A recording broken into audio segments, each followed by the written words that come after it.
প্রতিষ্ঠান ধরে রাখার জন্য, কি বলে ঠিক কিনা? যাই হোক, আমাদের যে অবস্থা, আগে নেতারা আসতো আমাদের কাছে, এখন আমাদের যেতে হয় নেতাদের কাছে, পুলিশের কাছে। তো নেতাদের কাছেও যাব না, পুলিশের কাছেও যাব না। এই জন্য মনে করলাম নিজে নিজে নেতা হওয়া যায় কিনা সেই চেষ্টা করি। তো আমরা আশেপাশের 9টা দরবার শরীফ নিয়ে একটা সংগঠন করছি, রাজনৈতিক সংগঠন। যাই হোক, আমি কেন বলছি, সময় খুব কম, যে নির্বাচন সামনে, নির্বাচনে দাঁড়ায় গেছিলাম, নেতা হতে হবে।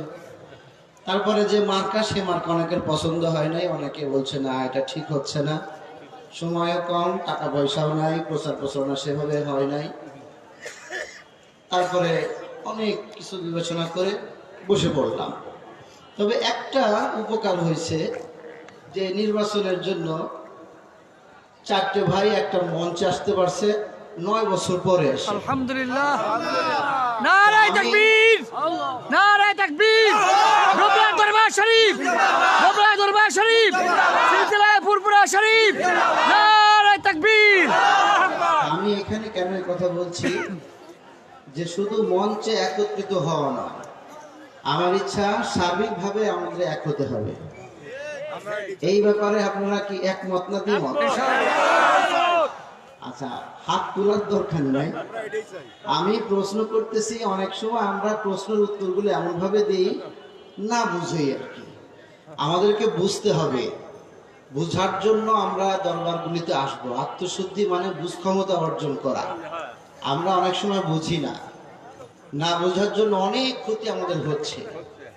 আমার আব্বাজান নামাজের আলোচনা যখন করতেন, মাঝে মাঝে এই কথাটা বলতেন যে জিম কারে কয় মসজিদে গেলে দেখা যায়, জিমিতি জিমিতি নাকি পড়ে ওজা ভাষা।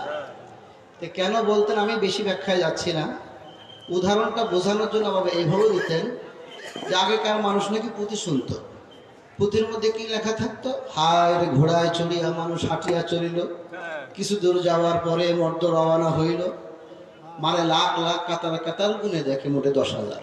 এইভাবে বললেও বুঝতো না মানুষ, মানুষকে প্রশ্ন করলে আবার বুঝতো। সেটা কিভাবে? ঘোড়ায় চড়ে যদি মর্দ হাইটে যায়, তা ঘোড়ায় চড়লো কেমনে? কিছু দূর যাওয়ার পরে যদি রওনা হয়, তা বাড়িতে করলো কি?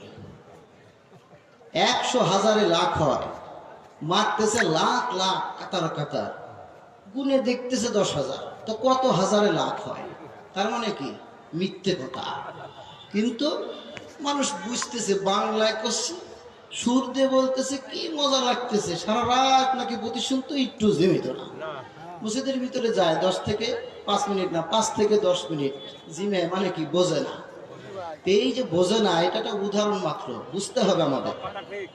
এখানে যদি আমরা বলি আমাদেরকে ডুবরায় ঢুকতে দেওয়া হয় না, এই অন্যায় মেনে নেওয়া যায় না, এখানে অধিকাংশ মানুষ বলবে ঠিক, কিন্তু আছে কোন জায়গা? ডুবরায় বসে আছে। আমি এক জায়গায় জিজ্ঞেস করছি, কে কে জাহান্নামে যাচ্ছেন, হাত তোলেন তো। কয়েকজন হাত তুলছে। তা আমি আবার জিজ্ঞেস করছি, সত্যি সত্যি আপনারা জাহান্নামে যাচ্ছেন? হুজুর কি কইছেন বুঝি নাই, বলে হাত তুলে ফেলছি। এই হলো আমাদের অবস্থা আর কি। এই জন্য আমরা কি বলি, কি করি, একটু বুঝে শুনে কাজগুলো করতে হবে। তাই আমার মেসেজ হচ্ছে এটাই, যে আমরা একত্রিত হব, আমরা এক হব, আমরা ঐক্যবদ্ধ হব সার্বিকভাবে। এই মাহফিল আগামী 25শে মাঘ আবার মাহফিল, এই যে মাহফিলগুলো ভিন্ন ভিন্নভাবে হচ্ছে, আমি যদি আপনাদেরকে একটা মেসেজ এখন দিই, এইভাবে আগামীকাল এনায়েতুল্লাহ আব্বাসী সাহেব হেলিকপ্টারে করে আসবেন, আপনাদের জন্য তাবাররুকের অবস্থা থাকবে, গরু থাকবে। আপনারা এখানে যে কয়জন আছেন, হাত তুলতে বলে অধিকাংশই হাত তুলবেন, ঠিক কিনা? তার মানে কি আপনারা থাকবেন। আপনারা শুধু থাকবেন না, হয়তো অনেকে চলে যাবেন, বাইরের মানুষের কিছু আসবে, মাহফিল হবে। মাহফিল হবে না এরকম না, কিন্তু সেই মাহফিল করে লাভ কি? এই মাহফিল শক্তি প্রদর্শনের হাতিয়ার মাধ্যম হিসাবে ব্যবহার হবে না। এই মাহফিল হবে ঐতিহ্য, এই মাহফিল হবে আত্মশুদ্ধি, মাহফিল হবে দরবারের। সেইভাবে আমাদেরকে মাহফিলগুলোতে অংশগ্রহণ করতে হবে, মাহফিল আয়োজন করতে হবে। কি বলেন, ঠিক কিনা? এতটুকু তো ঠিক বলবেন, এটা আমাদেরকে বুঝে শুনে বলতে হবে।